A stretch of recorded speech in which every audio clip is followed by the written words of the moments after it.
Satan a convoqué une convention mondiale. Dans le message d'ouverture à ces esprits mauvais, il a dit « Nous ne pouvons pas empêcher les vrais chrétiens d'aller à l'église. Nous ne pouvons pas les empêcher de lire leur Bible et de connaître la vérité. Nous ne pouvons même pas les empêcher d'avoir des valeurs conservatrices, mais nous pouvons faire quelque chose d'autre. Nous pouvons les empêcher de construire une expérience intime et durable avec Christ. S'ils obtiennent cette connexion avec Jésus, notre pouvoir sur eux est brisé.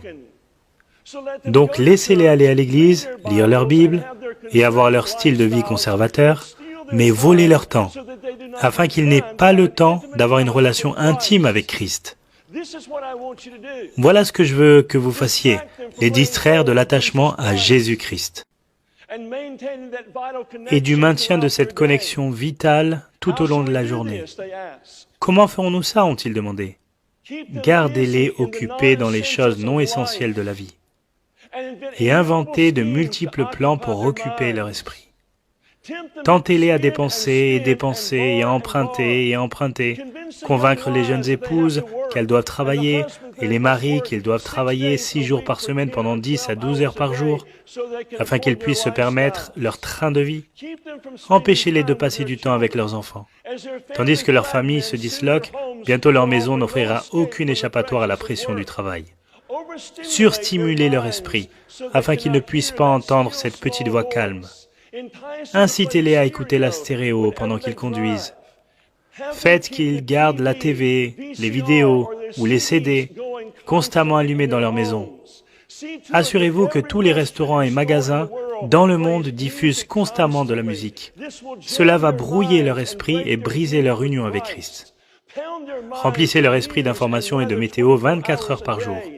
Envahissez leur temps dans la voiture avec des panneaux d'affichage lumineux, inondez leur boîte mail et leur boîte à lettres d'immondices et de courriers indésirables pour les faire chuter. Même en vacances, laissez-les être excessifs. Faites-les revenir de leur congé, épuisés, inquiets et non préparés pour la semaine suivante. Ne les laissez pas aller dans la nature. Envoyez-les plutôt dans les parcs d'attractions, les événements sportifs, les concerts, les cinémas et les centres commerciaux. Et quand ils se rencontrent pour une communion spirituelle, ne les laissez pas parler de quoi que ce soit de profond ou de ce qu'ils affrontent. Découragez-les d'aimer sa présence quand ils sont ensemble. À la place, faites qu'ils craignent de s'ouvrir et remplissez leur temps de bavardage futiles, de rires frivoles et de potins afin qu'ils partent avec des consciences troublées et des émotions perturbées.